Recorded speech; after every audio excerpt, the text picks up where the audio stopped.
जी, तो हम दोबारा बात शुरू करते हैं जहाँ पे हमने ख़त्म की थी। हमने आज के चैप्टर में ये देखना है कि लोकल लेवल पर कैसे हम अपने ब्लड फ्लो को रेगुलेट करते हैं। इसमें सबसे पहले हमने वेज़ोडाइलेशन की बात की और हमने 2 थ्योरीज़ पढ़ी। एक थी वेज़ोडाइलेशन थ्योरी जो कहती थी कि मेटाबोलाइट्स जैसे कि एडिनोसिन की प्रोडक्शन की वजह से वेज़ोडाइलेशन हो रही है और आपको ये बात पता है वेज़ोडाइलेशन से ब्लड का फ्लो जो है वो इंक्रीज़ होगा। दूसरी थ्योरी हमने पढ़ी ऑक्सीजन डिमांड थ्योरी जो कि ये कहती थी कि जब ऑक्सीजन कम होगा, ऑक्सीजन क्योंकि वेजो कंस्ट्रिक्शन में अपना रोल प्ले करती है, वेजो कंस्ट्रिक्शन नहीं हो पाएगी तो ऑपोजिट हो जाएगा यानी कि वेजो डायलेशन हो जाएगी। अच्छा, उसके बाद हमने कहा कि हमने अगर वेज़ोडाइलेशन करवा दी है तो हमने ऑटो रेगुलेशन के ज़रिए इसको वापस भी तो लेके आना है। ऐसे ही तो नहीं ना करना कि मुसलसल हमारे अंदर वेज़ोडाइलेशन ही होती रहे। तो ऑटो रेगुलेशन ने फिर हमारे पास 2 थ्योरीज़ लेके आई। एक थी मेटाबॉलिक थ्योरी और एक थी मायोजेनिक थ्योरी। मेटाबॉलिक थ्योरी हमारे पास ये कहती थी कि जब आपके पास एज़ अ कॉम्पेंसेशन ब्लड का फ्लो इंक्रीज़ हुआ, तो वो ब्लड का फ्लो इंक्रीज़ होने की वजह से आपकी ऑक्सीजन की डिमांड भी पूरी हुई। इस वजह से भी आप कॉन्स्ट्रिक्शन की तरफ जाएँगे और दूसरी बात ये कि वो वेज़ोडाइलेटर्स जो थे, उनको ब्लड का फ्लो अपने साथ वॉश आउट कर जाएगा। इस वजह से भी वेज़ोडाइलेटर ना होने की वजह से भी आप वेज़ोकंस्ट्रिक्शन की तरफ जाएँगे। मायोजेनिक थ्योरी ये कहती थी क्योंकि आपके एक्टिन मायोसिन फिलामेंट्स जो हैं, ये इलास्टिक के तौर पे काम करते हैं। जैसे ही उनमें खिंचाव आया तो वो इलास्टिक की तरह रिकॉइल हुए, कॉन्स्ट्रिक्शन हुई और दूसरी बात मायोजेनिक थ्योरी ने ये की थी कि आपके पास खिंचाव की वजह से कैल्शियम का इन्फ्लक्स हुआ और कैल्शियम की इन्फ्लक्स का आप सबको पता है क्या काम होता है? कैल्शियम की इन्फ्लक्स का काम ये होता है कि वो हमारी वेज़ो कंस्ट्रिक्शन करवा सके। ओके, ये सारी बातें थी। इसके बाद हमने कहा कि हम अब आते हैं नाइट्रिक ऑक्साइड की तरफ जो कि हमारे एंडोथेलियल सेल्स जो हैं वेसल के वो खुद प्रोड्यूस कर रहे हैं। एंडोथेलियल सेल्स के प्रोडक्शन जो थी नाइट्रिक ऑक्साइड की, उसने हमारे पास क्या चीज़ प्रोड्यूस की? उसने नाइट्रिक ऑक्साइड ने हमारे पास सीजीएमपी प्रोड्यूस किया। सीजीएमपी ने मायोसिन लाइट चेन को डीफॉस्फोराइलेज किया। उसकी डीफॉस्फोराइलेशन की वजह से मायोसिन लाइट चेन बनी और वो लाइट चेन जो है हमारे पास रिलैक्सेशन करवा देती है। अच्छा, यहाँ पे आपको कैल्शियम का भी अभी जो मैंने रिवाइज किया वो भी आप देख लें कि कैल्शियम जब अंदर आता है तो वो क्या करता है मायोसिन लाइट चेन्स की फॉस्फोराइलेशन करवा देता है। मायोसिन लाइट चेन की जब फॉस्फोराइलेशन होती है तो वो कॉन्ट्रैक्शन का बायस बनती है। अभी आपको कैल्शियम का भी समझ आ गया होगा और नाइट्रिक ऑक्साइड कैसे काम करती है ये भी आपको समझ आ गई होगी बात। अब हम आते हैं लॉन्ग टर्म रेगुलेशन पे। ये सारी बातें थी शॉर्ट टर्म की कि आपको अचानक भागना पड़ गया, आपके ऑक्सीजन की डिमांड बढ़ गई तो आपने कैसे वाइजर डायलेशन करवाई। आपकी ब्लॉकेज हो गई थोड़ी देर के लिए, ब्लॉकेज खत्म हुई तो ऑक्सीजन की कमी पूरी करने के लिए कैसे वाइजर डायलेशन करवाई। लेकिन एक शख्स है उसको ये लॉन्ग टर्म मसला फेस करने को मिल रहा है, यानी कि अब बहुत देर हो गई है, उसको उस स्पेसिफिक पार्ट की उसकी ऑक्सीजन जो है वो कम ही हुई हुई है। ऑक्सीजन की डिमांड तो ज़्यादा है पर सप्लाई पूरी नहीं हो पा रही। अब उसको कोई ऐसे चेंजेस लाने पड़ेंगे जो लॉन्ग टर्म हो, शॉर्ट टर्म ना हो। लॉन्ग टर्म जो रेगुलेशन होती है ना, ये तब होती है जब आपके टिश्यू में कोई ना कोई डैमेज हो रहा है या कोई परमानेंट ब्लॉकेज आ रही है और आपका जो टिश्यू है अब वो आप अपने आप को परमानेंटली चेंज करना चाह रहा है। अब वो ये नहीं चाहता कि मैं सिर्फ वेज़ोडाइलेशन या वेज़ोकंस्ट्रिक्शन करके अपने आप को मेंटेन करूं, बल्कि वो कहता है कि अगर मुझे ज़्यादा डिमांड की ज़रूरत है तो मैं अपना ल्यूमन पक्का-पक्का ही जो है बड़ा कर लेता हूं ताकि ब्लड फ्लो बढ़ जाए। या अगर उसके पास एक्सेस ब्लड फ्लो आ रहा है तो अपना जो है ल्यूमन वो तंग कर ले ताकि उसका जो ब्लड फ्लो है वो कम हो सके। तो परमानेंट चेंज जब भी आएगा तो हम इसको लॉन्ग टर्म रेगुलेशन की तरफ लेकर जाएंगे। अच्छा, लॉन्ग टर्म रेगुलेशन में होता क्या है इसके मैकेनिज्म में, एक तो ये बात कि ये मोर इफेक्टिव है एक्यूट मैकेनिज्म से। क्यों? एक्यूट मैकेनिज्म थोड़ी देर के लिए होता है फिर हट जाएगा, हो सकता है फिर आपकी डिमांड चेंज हो जाए फिर उसको होना पड़े। लेकिन लॉन्ग टर्म में आप अपने आप को परमानेंटली अडॉप्ट कर लेते हैं। लॉन्ग टर्म में हम क्या करते हैं, या तो साइज इंक्रीज कर देते हैं, डिक्रीज कर देते हैं, या नंबर ऑफ वेसल्स इंक्रीज और डिक्रीज कर देते हैं। अच्छा, ऑक्सीजन जो है ना इसमें बहुत ज़्यादा इंपॉर्टेंट रोल प्ले करती है। यहाँ हम बात करते हैं एंजियोजेनेसिस की। एंजियोजेनेसिस ये होती है कि आपके पास एक जगह ब्लड का फ्लो आ तो रहा है लेकिन वो डिमांड पूरी करने के लिए काफी नहीं है। तो आपके सेल्स ये देखते हैं कि हमें यहाँ पर नई वेसल्स बना लेनी चाहिए। इस नई वेसल्स के बनने के अमल को हम कहते हैं angiogenesis, which is the growth of new blood vessels. Angiogenesis कैसे होगी? अगर आपके टिश्यू में इस्कीमिया हो रहा है। अच्छा, इस्कीमिया में क्या होता है, आपकी ऑक्सीजन की डिमांड, ऑक्सीजन की सप्लाई कम हो जाती है। लेकिन ऑक्सीजन की सप्लाई क्यों कम होती है? क्योंकि ब्लड फ्लो ही डिक्रीज हो जाता है। यही डिफरेंस होता है हाइपोक्सिया और इस्कीमिया में। यहाँ मैं आपको इसका डिफरेंस भी बता दूं। हाइपोक्सिया में आपका ब्लड फ्लो तो नॉर्मल होता है, लेकिन ऑक्सीजन पीछे से ही कम आने की वजह से ऑक्सीजन की डिमांड पूरी नहीं होती। लेकिन इस्कीमिया में ये होता है कि आपके ब्लड में ऑक्सीजन का लेवल तो नॉर्मल है, लेकिन आपका ब्लड ही उस ऑर्गन या उस पार्ट या उस टिश्यू तक नहीं पहुंच पा रहा जिसने ऑक्सीजन यूटिलाइज करनी है। तो दोनों सूरतों में होती ऑक्सीजन की डेफिशिएंसी ही है, लेकिन कॉज मुख्तलिफ है। हाइपोक्सिया में ब्लड में ही ऑक्सीजन कम है। हो सकता है आप किसी ऐसे पहाड़ पर चले गए हैं जहाँ पे आपको सांस लेने में दिक्कत हो रही है, तो आपके ब्लड में आई ही ऑक्सीजन कम है। या आपका हीमोग्लोबिन जो है वो ट्रांसफर ही नहीं कर पा रहा ऑक्सीजन को। लेकिन इस्कीमिया में क्या है कि वहां पे ब्लड फ्लो ही कम है, और ब्लड फ्लो कम होने की वजह से ऑक्सीजन भी कम होगी। या कोई ऐसा काम हुआ कि आपका टिश्यू रैपिडली ग्रो कर रहा है और अब नॉर्मल ब्लड फ्लो भी उसकी डिमांड पूरी नहीं कर पा रहा। या फिर ऐसा हुआ है कि आपका मेटाबॉलिक रेट इतना ज़्यादा बढ़ गया है कि थोड़ी बहुत आपकी जो आपने ब्लड फ्लो इंक्रीज करवाया, वो भी थोड़ी देर तो आपका डिमांड पूरी करता है लेकिन मुसलसल नहीं कर पाता।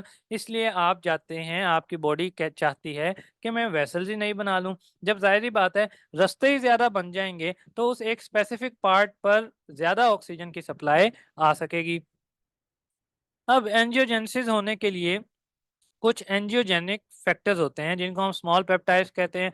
इनके बस आपने नाम याद रखने हैं। एक होता है हमारे पास vascular endothelial cell growth factor, जिसको वीईजीएफ कहते हैं। एक फिब्रोब्लास्ट फिब्रोब्लास्ट ग्रोथ फैक्टर होता है, एफजीएफ। और एक होता है एंजियोजेन। ये हमारे पास इंपॉर्टेंट फैक्टर्स होते हैं। अच्छा, अब रेट्रोलेंटल हाइपरप्लेजिया, ये एक यहाँ पर टर्म लिखी हुई है। मैं चाहूंगा कि इसको थोड़ा सा हम एक्सप्लेन कर लें। ओके, इसकी एक्सप्लेनेशन से पहले थोड़ा सा एंजियोजेनेसिस की तरफ जाते हैं। एंजियोजेनेसिस में बेसिकली होता क्या है? ये जो आपकी वेसल की बेसमेंट मेम्ब्रेन होती है ना, एंडोथेलियल मेम्ब्रेन, ये जो है ये रप्चर कर जाती है, जैसे आप ये देख रहे हैं। तो परमेबिलिटी जो है वो बढ़ जाती है। अब कुछ फैक्टर्स वो यहाँ पर स्टिमुलेट होते हैं, जैसे हमने कहा फिब्रोब्लास्ट ग्रोथ फैक्टर, एंजियोजेनिन है। ये सारी चीज़ें, इनको पता चलता है कि ये हमारे सेल ने खुद ब खुद अपने अंदर एक खला पैदा किया है, और ये हमारे लिए स्टिमुलस है कि हम यहाँ पर नया कुछ नई वेसल जो है वो बना सकें। अब उससे क्या होता है, ये सारे फैक्टर्स यहाँ पर आते हैं, इनकी स्प्रूटिंग आउट होती है। यहाँ पे हमारे पास एक बड की फॉर्मेशन होती है।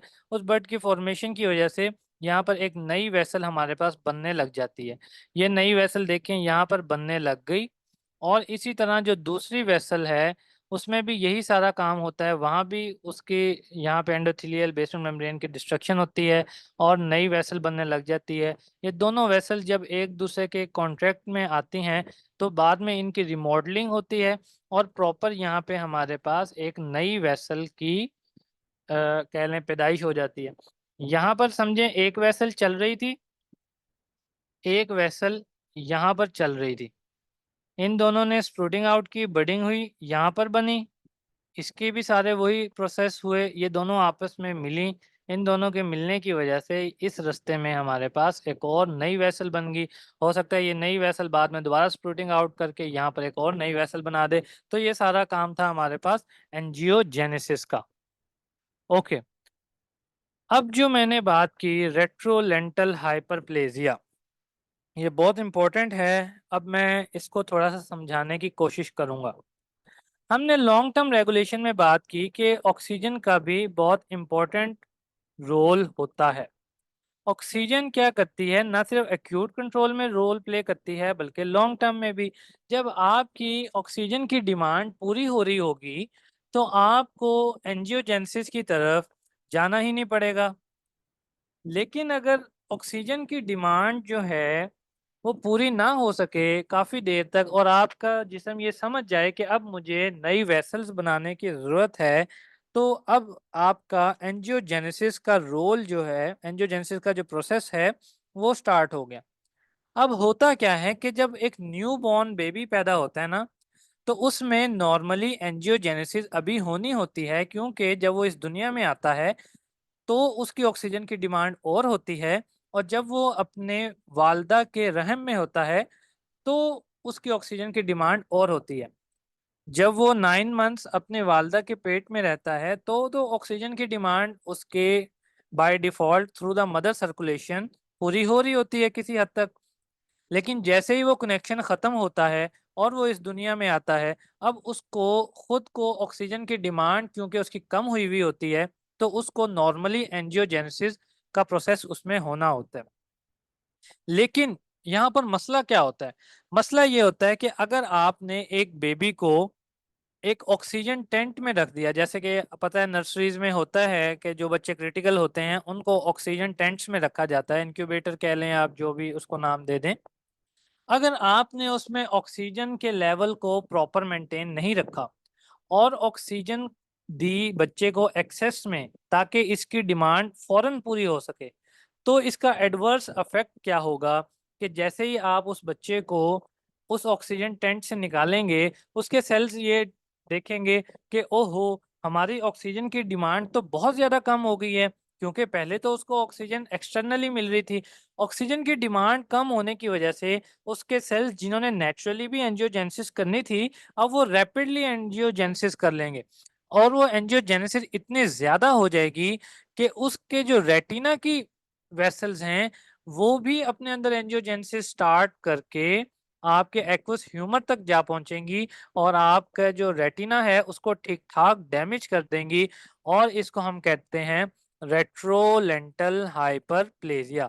और ये बच्चा जो है ये परमानेंट ब्लाइंडनेस की तरफ चला जाएगा। दोबारा रिवाइज करता हूँ। अगर आपने बच्चे का ऑक्सीजन लेवल सही से मेंटेन नहीं किया ऑक्सीजन टेंट में, और उसको बहुत ज़्यादा ऑक्सीजन दे दी उस टेंट के अंदर, बाद में जब आपने उस बच्चे को उस टेंट से निकाल लिया, अब उसके अंदर ऑक्सीजन की हो गई कमी। अब उसके सेल्स ने क्या कहा कि भाई एंजियोजेनेसिस करवानी पड़ेगी ताकि ऑक्सीजन की डिमांड पूरी की जा सके। अब वो इतनी ज्यादा एक्सेस एंजियोजेनेसिस हो जाएगी कि जो वेसल्स हैं रेटिना में, वैसे तो नॉर्मली आपके पास ब्लड सर्कुलेशन बहुत कम हो रही होती है, लेकिन उसकी वेसल्स इतने ज्यादा एंजियोजेनेसिस करवा लेंगी कि वो आपके आई के विट्रस ह्यूमर तक जा पहुंचेंगी, और इससे क्या होगा, बच्चा जो है वो अंधेपन का शिकार हो जाएगा, ब्लाइंडनेस कॉज हो जाएगी, और इसको हम कहते हैं रेट्रोलेंटल हाइपरप्लेजिया, या इससे बेहतर जो इसका नाम है ना, रेट्रोलेंटल फिब्रोप्लेजिया। यहाँ पर हाइपर की जगह वर्ड आना चाहिए था फिब्रोप्लेजिया, रेट्रोलेंटल फिब्रोप्लेजिया। अच्छा, ये रेट्रोलेंटल फिब्रोप्लेजिया आप लोगों को समझ आ गया? कमेंट में बताएं मुझे, क्योंकि ये सर हामिद का फेवरेट है थोड़ा सा, तो ये आप लोगों को इस चैप्टर में पता होना चाहिए। ओके, रेट्रोलेंटल फिब्रोप्लेजिया को हमने देख लिया। अब लॉन्ग टर्म रेगुलेशन में वही ग्राफ दोबारा देखते हैं कि एक्यूट जो है ये रैपिड जाता है, लेकिन लॉन्ग टर्म को काफ़ी टाइम लगता है, डेज इवन वीक्स भी बाद दफ़ा इसको लग जाते हैं, और ये हमारे नॉर्मल ब्लड फ्लो को फिर मेंटेन करता है ऐसे लेवल पर जहाँ पे ब्लड फ्लो इंक्रीज भी रहे और वो इतना इंक्रीज भी ना हो कि आपके कार्डिक एबनॉर्मेलिटीज आपको देखने को मिल जाए। ओके, अब एक लॉन्ग टर्म रेगुलेशन में ये जो ग्राफ है बहुत ज़्यादा, ये जो डायग्राम है बहुत ज़्यादा इम्पोर्टेंट है। अब आपने इसको समझना भी है और गाइडेंस से 2-3 दफ़ा इसको पढ़ना है ताकि आपको समझ आ जाए इसकी। ये है कि हमारे पास शो ये कर रहा है कि वेस्कुलर रीमॉडलिंग हो रही है in response to chronic changes in the blood flow. अगर आपके ब्लड फ्लो में मुसलसल चेंज आ गई है तो अब आपकी वेसल खुद को कैसे अडॉप्ट करेगी? अगर आपका आर्ट्रियोल जो है वो ये कैपेसिटी रखता है कि वो कॉन्स्ट्रिक्ट कर जाए ब्लड प्रेशर के रिस्पॉन्स में, उसमें मुसलसल कॉन्स्ट्रिक्शन हो रही है, आपका ब्लड प्रेशर मुसलसल इतना ज़्यादा बढ़ रहा है कि उसको जो है बार बार कॉन्स्ट्रिक्शन वगैरह का सामना करना पड़ रहा है, तो वो क्या करेगी, अपनी ये जो मस्कुलर कोट है इसको ही परमानेंटली थिक कर लेगी। यहाँ पे इसका मस्कुलर कोट जो है वो थिन है और ल्यूमन बड़ा है, तो ये यहाँ पे क्या करेगी, हमारे पास अपने ल्यूमन को कॉन्स्ट्रिक्ट ही कर लेगी ताकि इसकी जो वॉल की टेंशन है वो कम की जा सके, और टेंशन कम होने की वजह से जो इसकी अपनी मतलब समझे कैपेसिटी थी प्रेशर को बर्दाश्त करने की, वो बढ़ जाएगी। तो ये हुई है इनवर्ड यूट्रॉफिक रिमॉडलिंग। इसमें हमारे पास क्या हुआ, ल्यूमन जो है हमारे पास डिक्रीज कर गया, लेकिन जो टोटल क्रॉस सेक्शनल एरिया था हमारा वो सेम रहा। वो सेम ऐसे रहा क्योंकि पहले मस्कुलर कोट थिन था और हमारे पास जो हमारी जो थी ल्यूमन वो ज्यादा बड़ा था। अब ल्यूमन को हमने क्लोज कर दिया और जो है हमारा जो मस्कुलर कोट है उसको इंक्रीज कर दिया, तो टोटल एरिया तो सेम रहा क्रॉस सेक्शनल, लेकिन ल्यूमन हमारे पास अब हो गया है छोटा। ये एक तरह की रिमॉडलिंग है, इसको हम कहते हैं इनवर्ड यूट्रॉफिक रिमॉडलिंग। बार दफा ऐसे होता है कि आर्टरी को अपने ल्यूमन को नहीं छेड़ना होता, वो कहती है मेरा ल्यूमन जितना है वो उतना ही रहे ताकि मेरे ब्लड फ्लो पे चेंज ना आए। लेकिन क्योंकि ब्लड प्रेशर बढ़ चुका है, तो इस ब्लड प्रेशर को बर्दाश्त करने के लिए मैं अपने मस्कुलर कोट को जो है वो इंक्रीज कर लेती हूँ। तो अब यहाँ पर देखें, इसने अपने मस्कुलर कोट जो था अपना उसको इंक्रीज कर लिया। इसको हम कहते हैं हाइपरट्रॉफिक रीमॉडलिंग। इसमें क्रॉस सेक्शनल एरिया बढ़ जाएगा। उसकी वजह यह है कि ल्यूमन तो सेम रहा, बट ये जो एक्सटर्नल आपके पास कोटिंग थी, ये कोटिंग जो है वो इंक्रीज होगी। ओके, अब हम देखते हैं थर्ड टाइप। थर्ड टाइप है आउटवर्ड रीमॉडलिंग। आउटवर्ड रिमॉडलिंग में आप क्या करते हैं, आप कहते हैं जी कि मुझे ज़रूरत है इस चीज़ की कि मेरा ब्लड फ्लो जो है वो इंक्रीज किया जाए। ब्लड फ्लो इंक्रीज करने के लिए वेसल क्या करती है, वेजो डाइलेट करती है। अब वेजो डाइलेशन मुसलसल तो नहीं ना हो सकती एक्यूट में, तो हम इसको परमानेंटली ही इसका ल्यूमन इंक्रीज कर देते हैं ताकि इसका ब्लड फ्लो परमानेंटली जो उसमें एक इंक्रीज आया है वो हम उसको बियर कर सकें। अब इस रिमॉडलिंग में क्या होता है, ल्यूमन जो है वो इंक्रीज कर जाता है, बाहर का कोट आपका सेम रहता है। ऐसा कब होता है, डायलिसिस के केस में होता है, क्योंकि डायलिसिस के केस में हम एक एट्रियोवेनस फिस्टूला बनाते हैं, यानी कि आपके रेडियल आर्टरी से ब्लड निकल रहा होता है, डायलिसिस मशीन में घूमता है और वापस बड़े प्रेशर से आपकी मीडियन क्यूबाइटल वेन में या इसी हाथ की किसी और वेन में आता है। अब होता क्या है, अब वेन को इतने ज्यादा ब्लड फ्लो की आदत नहीं होती, लेकिन बार बार अगर कोई बंदा डायलिसिस करवाए तो उसकी वेन को अडेप्ट करना पड़ता है कि वो ज्यादा ब्लड फ्लो का की मुतामिल हो सके। तो ऐसे में वो अपने जो ल्यूमन है उसको बढ़ा देती है और इसको हम कहते हैं आउटवर्ड रिमॉडलिंग, जिसमें हमारा ये जो कोट है ये तो इतना ये तो नहीं बढ़ा, लेकिन ल्यूमन का साइज जो है वो इंक्रीज हो गया।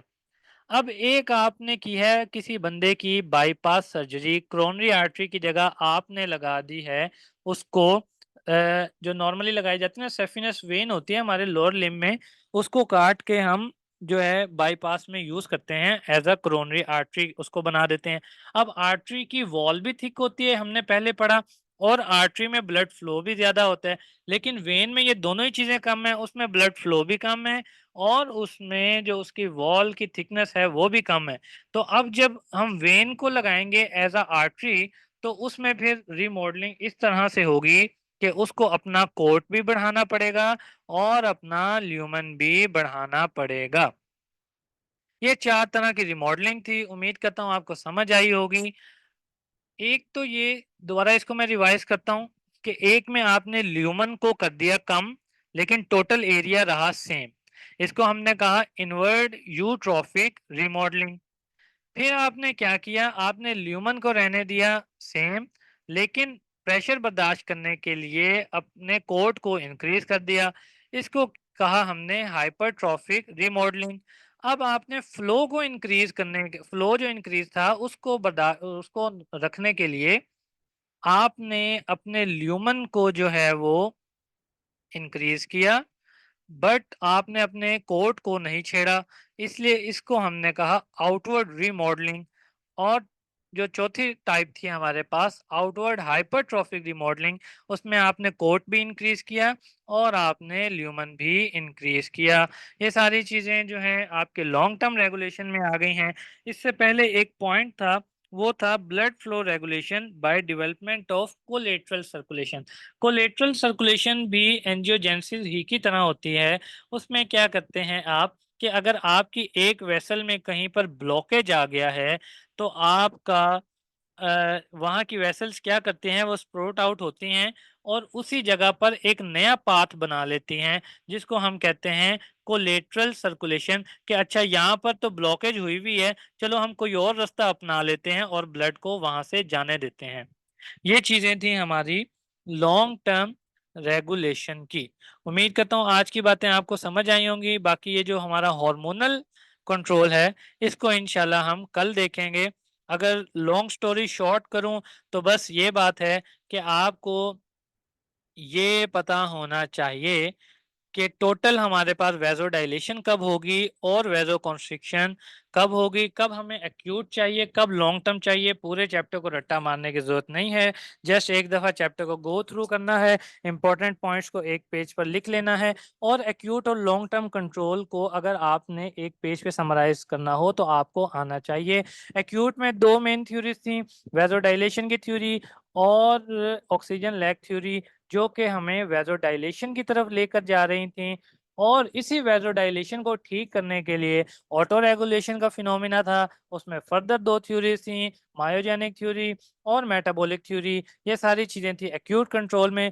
फर्दर एक चीज जो हमने ऐड की थी वो हमने कहा था नाइट्रिक ऑक्साइड का बड़ा इंपॉर्टेंट रोल है, जो हमारे पास रिलैक्सेशन में मदद देती है। अब इस रिलैक्सेशन के बाद दोबारा से कॉन्स्ट्रिक्शन कैसे होगी, वही मायोजेनिक थ्योरीज की वजह से और मेटाबॉलिक थ्योरी की वजह से। ये सारा कुछ था एक्यूट कंट्रोल। लेकिन लॉन्ग टर्म कंट्रोल में हमने क्या कहा, बार बार वेजोडाइलेशन, बार बार वेजो कॉन्स्ट्रिक्शन हमें नहीं चाहिए। हमने परमानेंट ये फैसला करना है, आइदर हमने ल्यूमन को कॉन्स्ट्रिक्ट करवा के परमानेंट वेजो कॉन्स्ट्रिक्शन अचीव करनी है, या हमने ल्यूमन को इंक्रीज करवा के परमानेंट वेजोडाइलेशन जो है वो अचीव करनी है। उसकी भी जो चारों तरह की रिमॉडलिंग थी वो हमने देख ली। और हमने देखा कि जहाँ पे वेसल्स हमें ज़्यादा चाहिए वहाँ पे हमें एंजियोजेनेसिस का फिनोमिना भी जो है वो देखने को बड़े आराम से मिल गया था।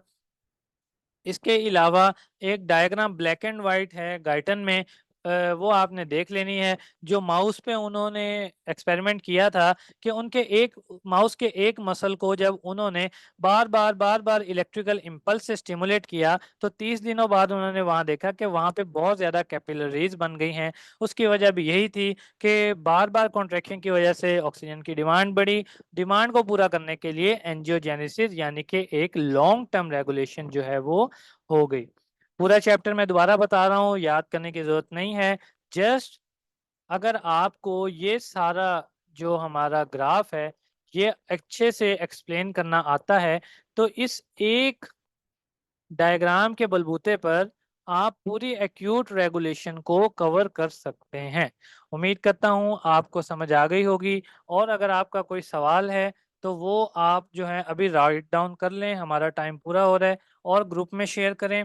तो ग्रुप में हमने बनाया ही इसलिए है ताकि आपकी जो कन्फ्यूजन्स हैं उसको दूर किया जा सके। उम्मीद है किसी हद तक मैं समझाने में कामयाब रहा हूँगा। वाखिर दावाना अनिल हम्दुलिल्लाहि रब्बिल आलमीन।